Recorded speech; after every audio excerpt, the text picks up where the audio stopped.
Hello, and welcome to this episode of the Survivor's Guide to Thriving podcast. I'm Amanda Solman, and along with Mark Jewell, your host for this show and the creator of the Surviving to Thriving movement. Each week, we'll dive into the mindsets that keep us in survival mode and learn how to get on the path to a truly thriving life. If you're looking for a wake-up call and want some valuable tools to get there, you have come to the right place. After all, survival is dead. It's your time to thrive today. Now, let's head over to the show. Welcome back to another episode of the Survivor's Guide to Thriving podcast. I am your host, Amanda Solman, and this week I am actually joined by a member of our team that you have not yet heard from, and that is Wade Johannes. Wade, welcome to the show for the first time. Thanks, Amanda. I'm not sure why we put this off for so long, but I'm really looking forward to this. Good deal. Well, I am looking forward to tapping into your expertise for sure. But before we get there, how about I just have you go ahead and tell us a little bit about yourself. Let people get to know you. Sure. So I grew up at Columbus, Nebraska, and I started out farming and feeding cattle with my family.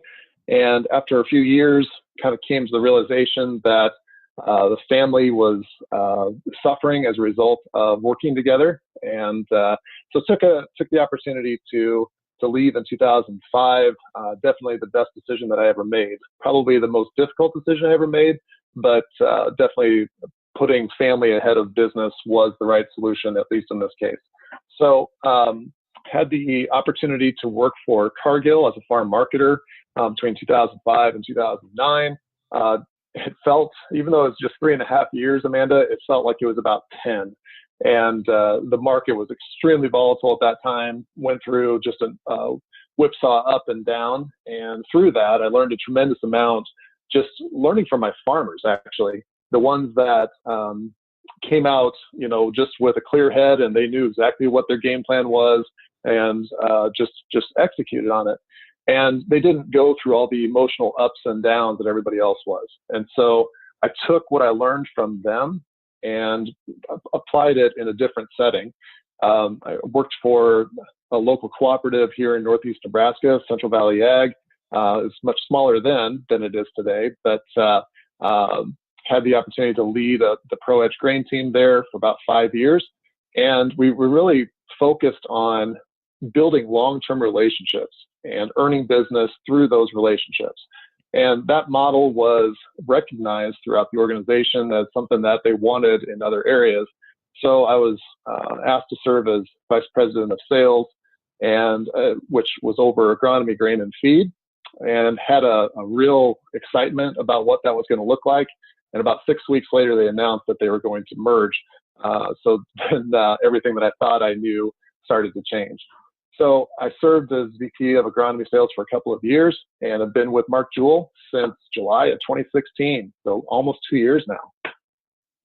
Excellent. And Wade, you are responsible for new business development here, as well as coaching. And so I know a lot of folks, when they first come to work with Mark Jewell Speaking and Training, you're their first interaction from the new relationships, which I know you do a great job at. But for today, we're actually going to lean more on the coaching that you do here as part of your role.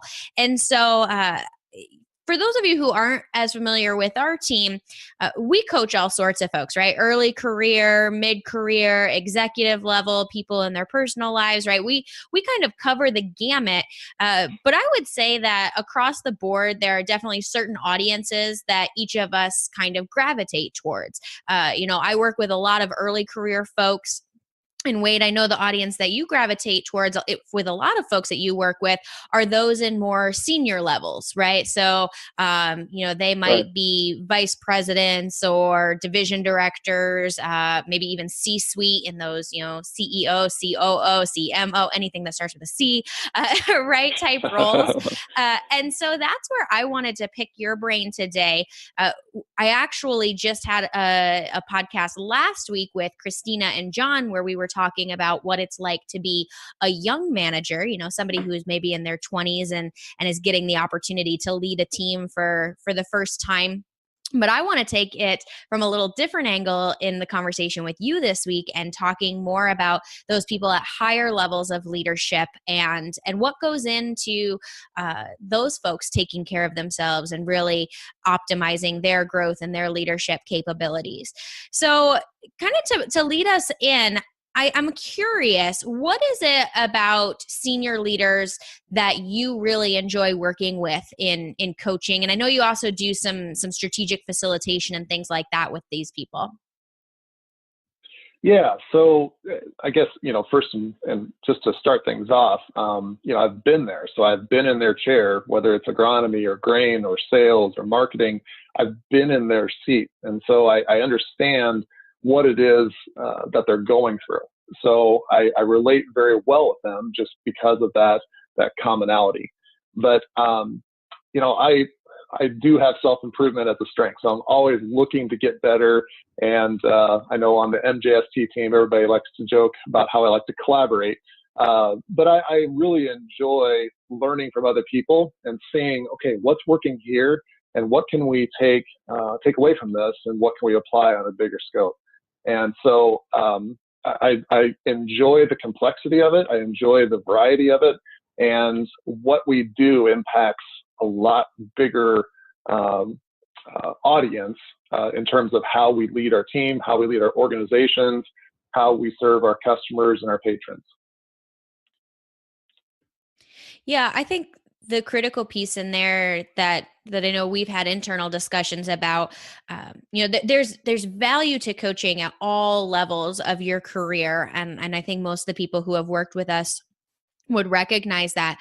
But I also think there's no question that as you move up the ladder in any given organization, your ability to influence, the net of influence gets cast much, much wider. So, Correct. if you're a division director or you're a CEO, you're going to be able to influence a lot more people than maybe if you were, just a territory sales manager or a grain buyer or something like that, that might be, a little more closer down to the day-to-day action. And so to me, that's what makes making sure that those folks at the top, making sure that they're operating at their best so important, is because there's so many more people who are impacted if they are burnt out, or if they are stressed out, or if they are having a challenging time making decisions or things like that, right? The Right. impact of those stresses is so much greater. So I think that Right. that kind of segues into my second question, which is, as you are working with senior leaders, obviously across the board in our work, we talk about this difference between surviving and thriving, right? And that, we all have the Right. ability to kind of get into survival mode. But as you work with folks at those higher levels of organizations, are there certain areas where you find them especially falling into survival mode? That might show up for multiple people, regardless of the organization or the industry? Yeah, great question, Amanda. So eh, first we need to start with, who is this person and why are they in this role? And it's oftentimes because they were a high achiever at the previous level. And so um, oftentimes we promote the best salesperson to be the sales manager.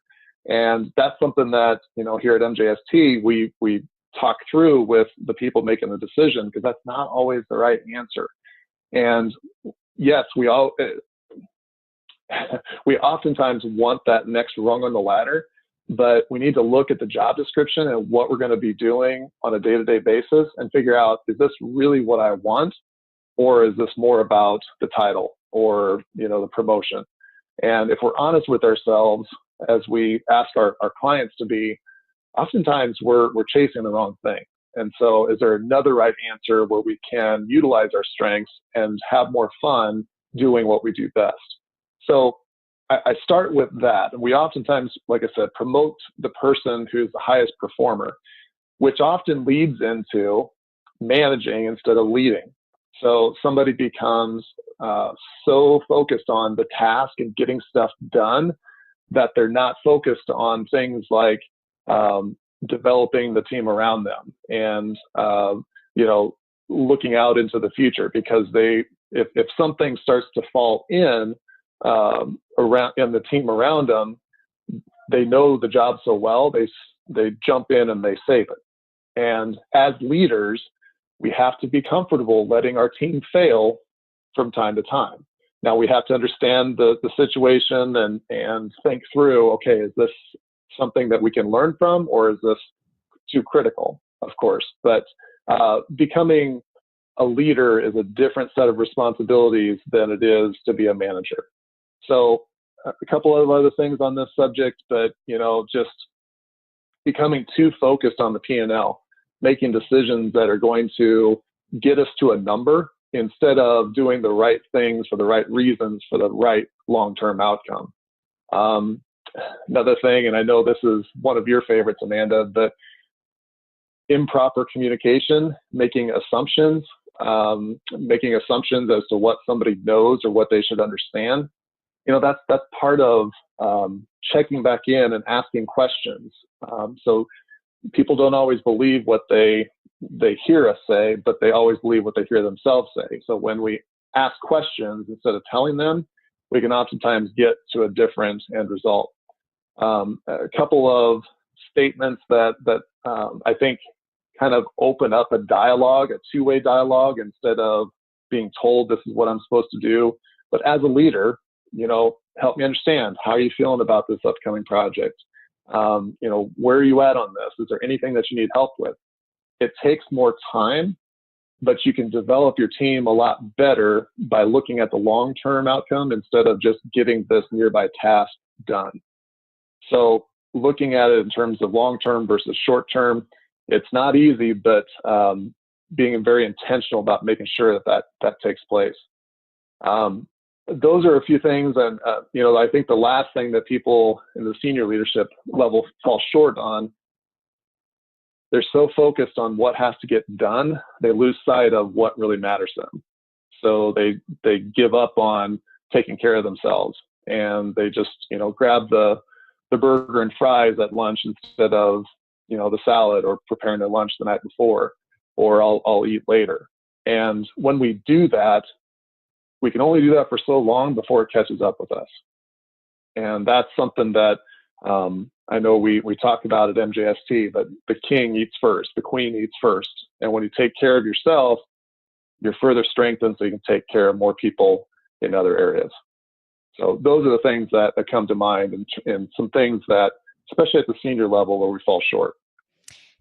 Yeah, thank you. Thank you for sharing those. I think those are all, it's interesting because some of those are things that people at multiple levels of their career deal with, right? To some extent, there's always a need to take care of yourself. There's always a need to communicate clearly. But some of those really are pressures that are on those folks at the top of the organization. So, being driven by the P&L, being driven by the numbers, really kind of having to feel as though you need to control that thing, which makes you lose sight of really leading people. I'm curious, are there other Right. pressures that you think are more unique to folks at the top than maybe some of the early career or mid-level management that we coach?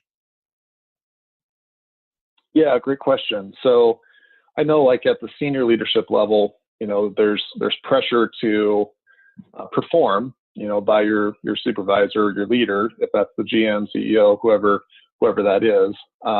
Then you've got relationships that you need to build with your peers, other people on the senior leadership team. You obviously have people reporting to you. You have to develop them. And then because of the title and because of the area of responsibility, you're also getting pulled by your partners, by your vendors, into meetings that oftentimes it's not necessary for you to be there. And so recognizing what's necessary and what's a nice to have, and training the people around you that these are the expectations that I have on when you want to CC me into this meeting and when you want to make it mandatory that I'm there. And I think prioritizing your time is 90% of the battle at that level. Yeah, and I bring this up because I think everyone has pressures at any level of job, right? There's always expectations, there's always goals. But I think that's one of the things that we can do is we only, sort of see our silo of expectations and goals and pressures, and we lose sight of what other people are expected to do. And just in my experience, I think that can especially happen at lower levels of the organization or with early career folks. Is it's off. My boss doesn't have time for me, or my boss doesn't give me the feedback that I want. And something that I always try and reiterate is kind of tying back to the earlier comment, right? Like the higher up in the organization that you go, the broader the swath of influence you have, but also the broader the swath of Yeah, demands on your time. You just, because you influence so many more people, you also have so many more people who are asking for your time and attention. And to some extent, the stakes can be higher too, right? So there is a greater desire to pick and choose where that time goes, or not pick and choose where that time goes, because the stakes are higher, right? If an organization isn't doing well, right, especially in right. the long run, who's going to take the fall for it? The guy at the top, usually, right? I think we see turnover at Yeah, the CEO or GM level probably more often than a lot of positions, because they're responsible.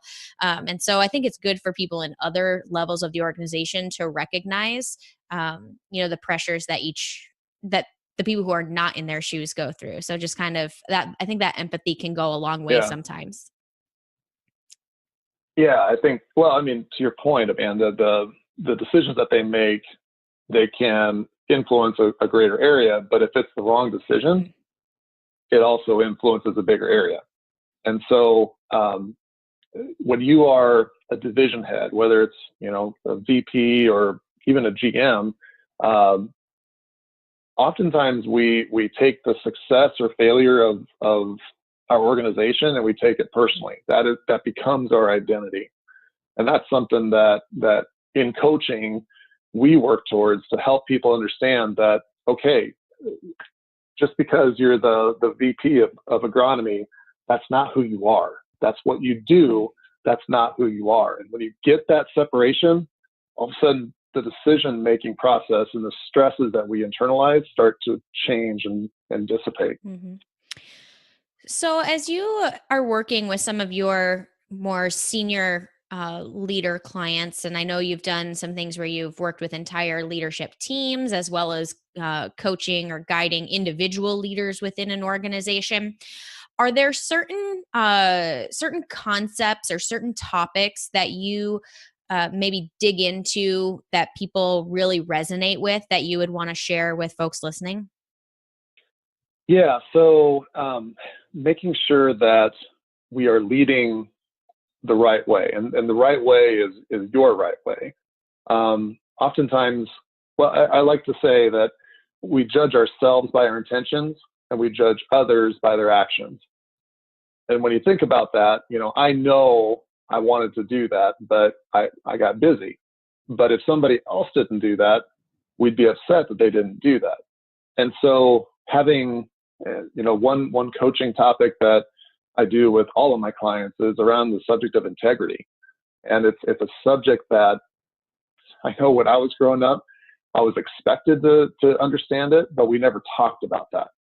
And so we have an approach to that subject that um, anybody can connect with and have a greater understanding that essentially being recognized as a leader with integrity comes with the day-to-day actions and the decisions that you make on a daily basis over a long period of time. And so something as simple as, I'll call you back. If we don't, in a small way, we lose a little bit of our integrity, with maybe not with that other person, but with ourselves. And so when you start to really dissect and pull away and tease away the parts of what it takes to build up that high character, high integrity leader, it starts with the simplest of things. And when you bring focus to that, what we find is people are more careful with their words. They reestablish what expectations are. So, Amanda, I can't get that to you by noon. I can have that to you by the end of the day. Is that acceptable? And the last thing is we tighten up our language in terms of things like exaggerating. And I like to personalize this as a way to connect with people of all levels. But, I've got a young family, 4 kids under 12. And so after about the 6th time of telling them it's time to go to bed, in the past, maybe I'd say something silly like, I'll fly you to the moon if you don't go to bed. Well, they know I don't mean that. I know I don't mean that. But in a small way, when I make that exaggeration, I'm out of alignment with who I want to be. And I use that example because it's something we've all felt that, whether it's with pets or kids or family members. But when you think about what it means to have integrity with yourself, all of a sudden that increased awareness, we execute at a much higher level. One of the other topics that I have heard you talk about a lot, and that I think is especially relevant at the senior level management type group, is the idea of leading through change. I know you shared that with us recently, and it's not necessarily a topic that I go through with my early career folks, just because they're not necessarily always at that level to be in a real influential leadership position, at least not yet.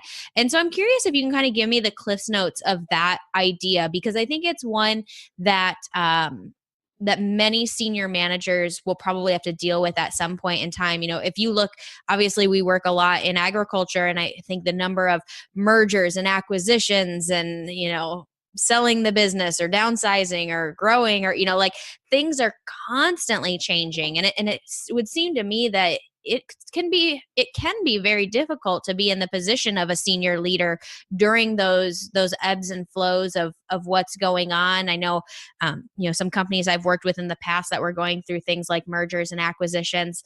They're literally not allowed to tell the company certain things until everything's Right. finalized, which can be incredibly frustrating as an employee. But I mean, it's got to be stressful on you as a leader as well to not always be able to be as transparent as you'd like. So what does that concept entail when you teach it to some of your clients? Yeah, so great question, Amanda. So on this subject, we just need to recognize that when there is a change, let's just say that there's a change in process, okay? We've been doing this old process for X number of years, and we were getting this result. And why are we making this change in this process? It's because we want a better result, more efficient, more whatever, save some money, save some time, but it's going to be better. But in between where we were and where we want to go, there's a big dip. And so it's important for people to recognize that when there is change, it takes more time, it takes more focus, it takes more energy. And how are people feeling? They're feeling frustrated. They're feeling angry or upset or bitter or judgmental about, why are we doing this? Okay. But you have to go through the dip to get to the other side. And so regardless of whether you are leading an organization or on the front line, I think it's important for everybody to understand that it's normal to feel that way. And when you think about, I've had the opportunity to see change at multiple levels within organizations. And it feels like, if I'm a frontline employee and I hear that, we're going to merge, okay? And this is the first I've heard of this. They oftentimes, and I've been there, we don't recognize how much time, how many meetings, how much communication, debate, discussion went on leading up to that announcement. Oftentimes it's 6 months, 12 months, year and a half in advance. And now we just get this announcement. And from my viewpoint, this is just made today. But we don't understand all the back work that happened leading up to that decision and that announcement. And then from the leadership level, we need to take time to connect with where are they at in this process? Where's the frontline people? And everybody goes through that dip that I was talking about. Everybody goes through at different rates of speed. So as a senior leader, we might be thinking, all right, we made the announcement. Now it's full speed ahead. And everybody at the front line is still looking at the dip that's ahead of them saying, I'm not sure if I want to go. And so I don't know if this is, actually, I'm just going to throw out a swag of numbers. There's nothing scientific about this, Amanda. So if you have to edit this out, that's your call. But essentially, there's probably about 25% of people who are going to be the front runners, and they're going to lead the change. They're going to be, this is the direction we're going. Come on, everybody, let's go. There's probably going to be about half the group, or 50%, that's going to be sitting there and saying, okay, do we go? Do we stay? And they're looking to see which way do we go. That's the tipping point. Then you're probably going to have up to 25% of your group that's going to resist change. And they're just hoping, they're just waiting for it to fail, or waiting for us to go back to the old ways. And so understanding that everybody's at a different place going through that dip, and connecting with them, asking them questions, taking time to ask for feedback. So this announcement was made, just curious, how do you feel about it? And when we ask for feedback, it doesn't mean that we act on everything that we get told, but we get to connect with where they're at in the process of going through the change. And oftentimes, people just need to be heard. When I feel like I've been heard, I'm going to be a lot more likely to follow you through that wall. But as leaders, because there's so much stuff going on at that senior leadership level, oftentimes we don't take time to ask for feedback, or we tell ourselves that we just don't have time, which if you really had to do it, you could find time to make it happen. It's just we have to be intentional about creating that space to get that feedback and be sincere about receiving it. Yeah, absolutely. So you shared a couple of examples, this idea of leading with integrity, this idea of leading through change that I think are pretty unique experiences to those who are higher up in an organization. Maybe people kind of at different levels experience them in different ways, but to me, those are definitely experiences that I think any organizational leader will go through. And I'm curious, as you've worked with different leaders, as you in your own personal experience, I have opinions from my experience as someone more in the middle of an organization, but what do you think are some of the things that make the really successful organizational leaders different from those that really struggle or end up moving out of that role eventually? So the best leaders are the ones that connect with the individual people in their team and respect where they're at in their own path, and taking time to get to know them as an individual. And that can look a number of different ways. But when we take time to get to know and connect with people on a one-on-one basis, the old saying that the people don't care how much you know until they know how much you care. As cheesy as that sounds, that is really legit. That is great advice. And so, yes, it does take time, and it's not easy. But when you do that, you're going to be a lot more effective in leading the organization in the direction that you need to go. So, seeing people as individual people, everybody's at a different path, on a different path, and a different place in their path. But taking time to ask how they're doing, connecting with them as people, that's what it takes to lead an effective organization. Yeah, absolutely. I think that's great. And I think it's something that any leader can really take into consideration. A few episodes ago, I did a podcast interview with one of our other coaches, John Anderson, Yeah. on the idea of leadership and self-deception, which is ultimately based on a book. But if you want to learn more about that idea of treating people as individuals who are all on their own journey, and how that relates to leadership, definitely jump back and check out that episode, because I think John does a nice job of diving into that concept. So I want to kind of keep us moving here, and the next question is really specific to coaching itself. So, like I said, we coach all sorts of people at all different levels. But I actually think, you get outside of agriculture, and the type of coaching that most people are familiar with is the idea of executive coaching. Right. So it's not necessarily a super new idea outside of the space of ag, but maybe in this industry where maybe not everybody, I think coaching is very new for a lot of people in general. What do you think are some of the biggest benefits of having a coach, specifically at that more senior level? Yeah, great question. So I want to start with why people don't consider coaching. And I think a lot of that is they think of coaching as counseling, as fixing what's wrong, or I'm broken, so I need a coach. Well, when you think about the greatest athletes in the history of the world, they had coaches. Olympic athletes, they have a coach.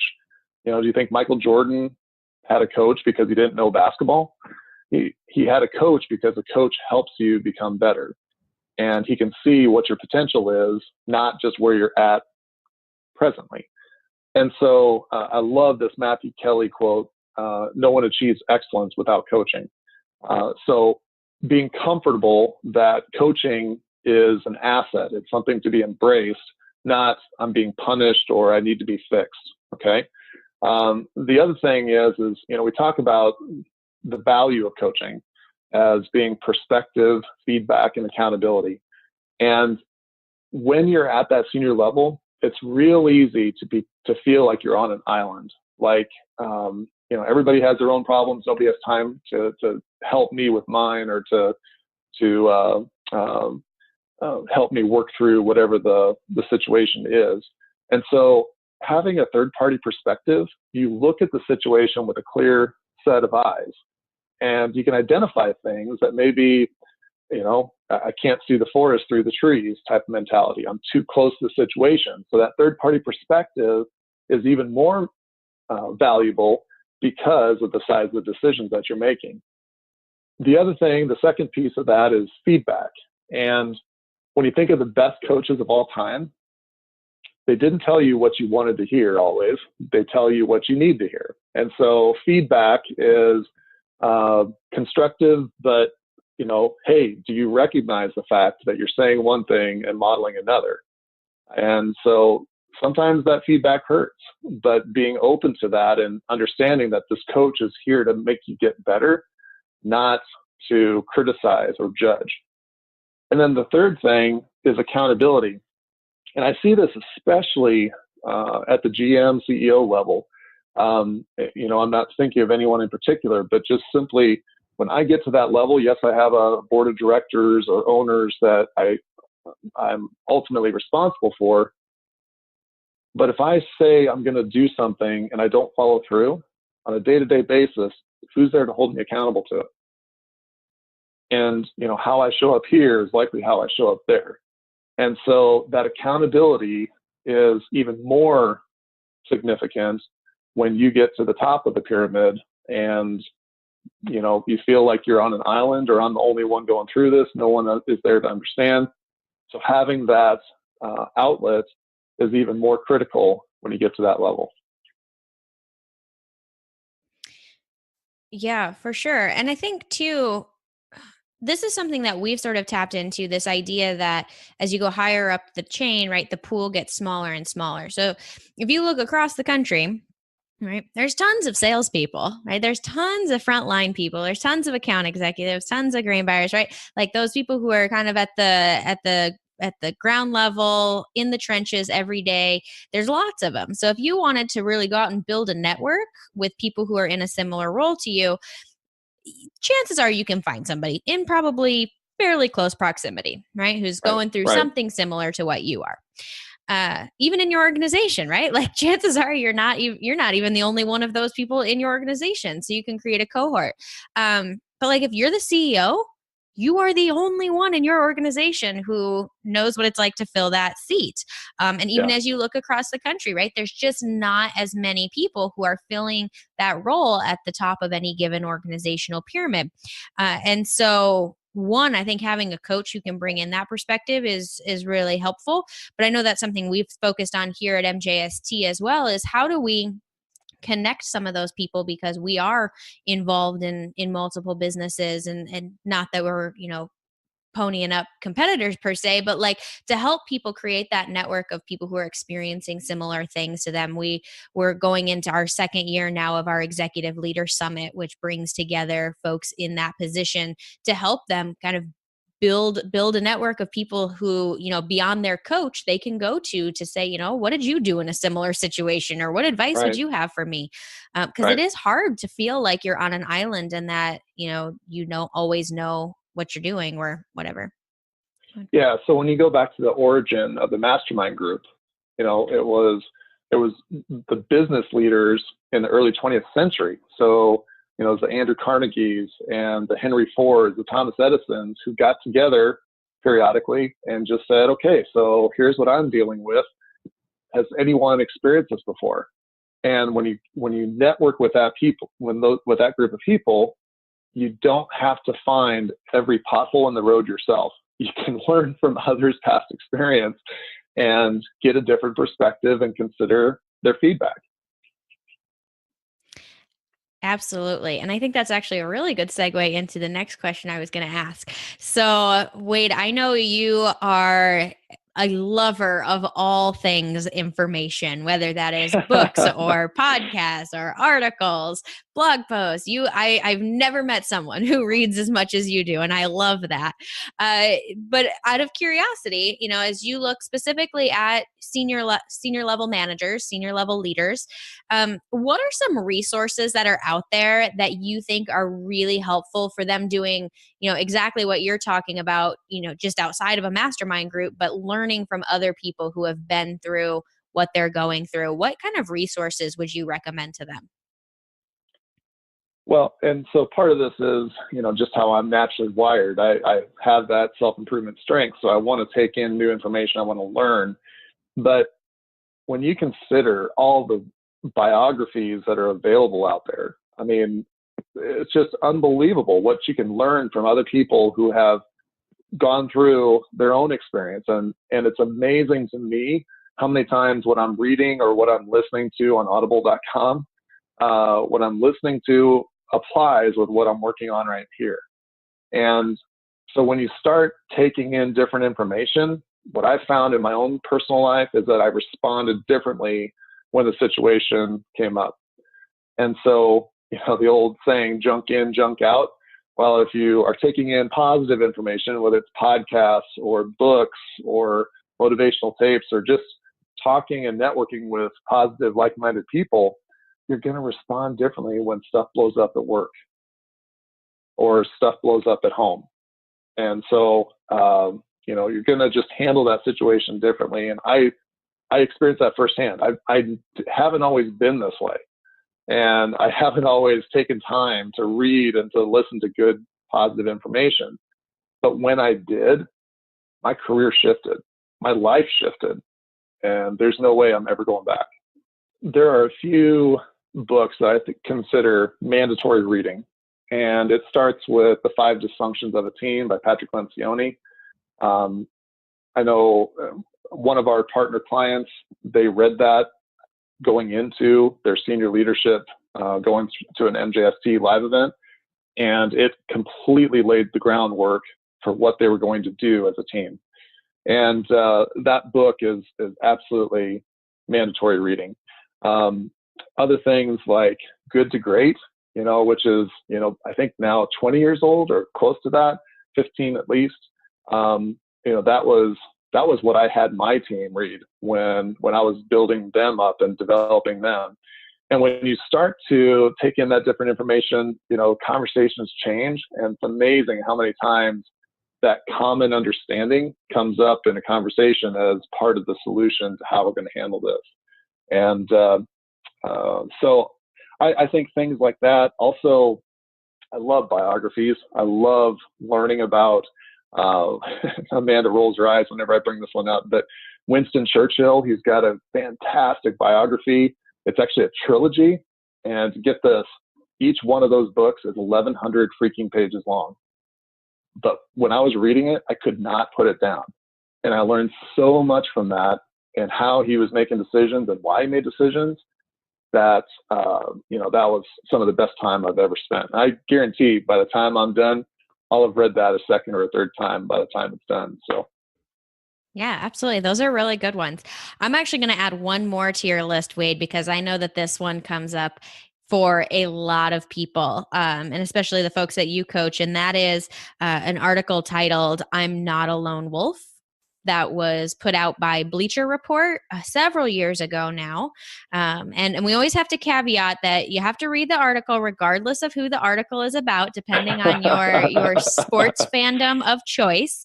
But I know it's an article about Urban Meyer and the differences in his approach to coaching when he was at Florida versus now at Ohio State, and how as a leader he really learned the importance of taking care of himself and priorities and that sort of thing. And I just think it's an excellent resource for leaders to look at, because I think it's another place where we potentially get into survival mode as leaders is the higher up in the food chain we go, uh, the less and less we take care of ourselves, because there are so many people who are dependent on us and dependent on the decisions that we're making. So Wade, if you don't mind, I'm going to add a link to that article, yeah, as well absolutely. as some of the resources you threw out. So as a Husker alum, trust me when I say that that was the last article I wanted to read, but something kept calling me back to it. And when I finally read it, it summarized everything that we do here at MJST. And the reason it connects with so many people, especially at the senior leadership level, is because his internal monologue it's the same stuff that we tell ourselves as leaders. Come on, man, toughen up. I don't have time for this. I just need to work harder. And that's not always the solution.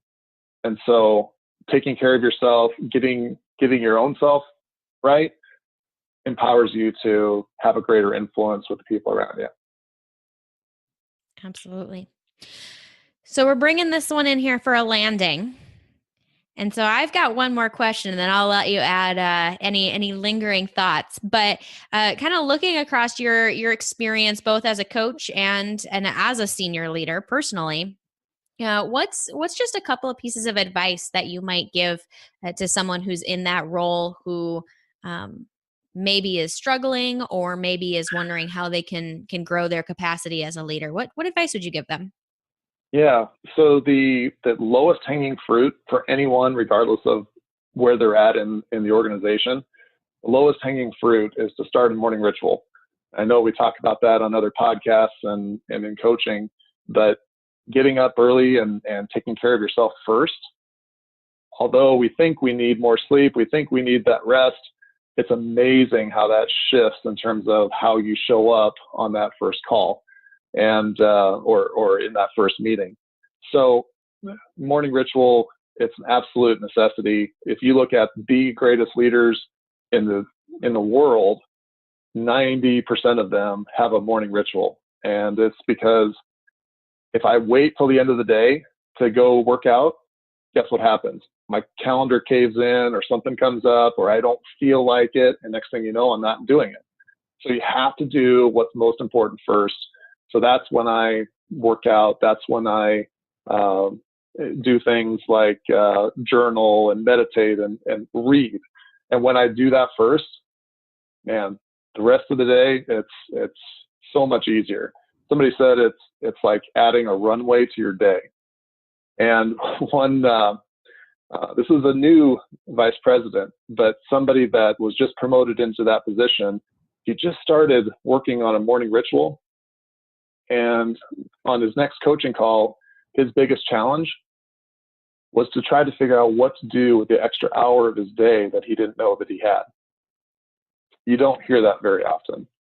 So working on yourself, being intentional about that, there pays huge dividends. Excellent. So the morning ritual, that's excellent advice for anyone, but I agree, definitely a game changer at the leadership level. So Wade, with that, any other thoughts, any other advice, comments on the idea of coaching leaders? Yeah. So one thing that, it's been coming up for me a lot here in the last few months, and that is, what is the culture that we're creating? So a culture starts at the top, and it can start, the division head, it can start, with the general manager. But being intentional about what it is that we want to create. I read something a couple of weeks ago, an organization does not drift into having a great culture. You have to create it. You have to fight for it. You have to make decisions based on it. And when you do, you'll find that some people align and some people don't. But when they realize that they don't align with what you want for your culture, it's time to let them go, and time to find more people who want what the culture is that you're trying to create. So I had an opportunity here a week ago to work with some, I'll call them mid-level leaders, people who are in their first management or leadership role. And I said flat out, work should be fun. And you would have thought I had just told them that the sky is green. I mean, they looked at me like I had three eyes. But as we started to talk about it, they realized, wow, gosh, it's just that's almost completely foreign. And but that doesn't happen. You have to create that. You have to do the little things on a daily basis to build that. And when you do, I think it's one of the most rewarding things that any organization can do. But it's not going to happen naturally. Build your culture on purpose. I love it. Excellent. Absolutely. Wade, thank you so much for joining me today, for talking about leadership and coaching and one of your favorite topics, self-improvement. I just appreciate you coming on and joining us for your first time. I hope we didn't scar you too bad so that we can ask you to come back. I can honestly say, Amanda, this was a lot of fun. I look forward to the next time. Thank you. Excellent, because you're already on the calendar for another episode, so I'm not really giving you a choice. Good to know. Very good. Yeah. So with that brings us to the end of this episode of the Survivor's Guide to Thriving. As always, you can jump over to markjeweltraining.com. That's Jewel with 2 L's, to grab the show notes and a variety of other resources. And with that, survival is dead. It's your time to thrive. Let's go get it. Thanks for tuning in to the Survivor's Guide to Thriving podcast. You can find the show notes and links to all the resources mentioned in this episode by heading over to markjeweltraining.com/podcast. And if you feel so inclined, we'd love it if you could head over to iTunes and leave us a rating and review. That's what helps us move up in the charts so that more people can find us and start their surviving to thriving journey. See you next week.